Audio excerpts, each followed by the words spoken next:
It was like stand together, never forget. United we stand. Flags on every car. Exactly. And, I was a young guy who is not especially political, right? And I come from a military background, federal family, all that stuff. And so that means I'm very vulnerable to this kind of stuff. I see it on the news, and Bush and all his sort of cronies are going, look, it's Al-Qaeda, it's terrorist organization. They have all these international connections. There's Iraq, dictators, weapons of mass destruction. They're holding the world at ransom. You got Colin Powell at the UN dangling little vials of like fake anthrax. And so I felt an obligation to do my part. And so I volunteered to join the Army.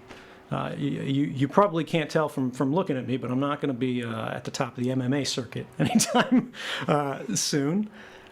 So it didn't work out. I joined a special program that was called the 18 X-ray program, where they take you in off the street and they actually give you a shot at becoming a special forces soldier. So you train harder in special platoons, you go further, and I ended up breaking my legs, basically. So they put me out under Both your special legs? discharge.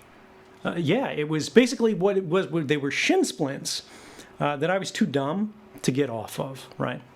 So I kept marching underweight, and I'm a pretty light guy to begin with.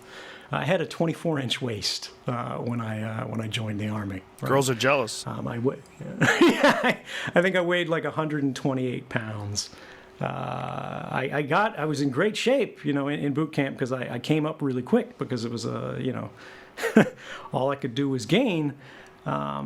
But it was just too much on my frame because I wasn't that active.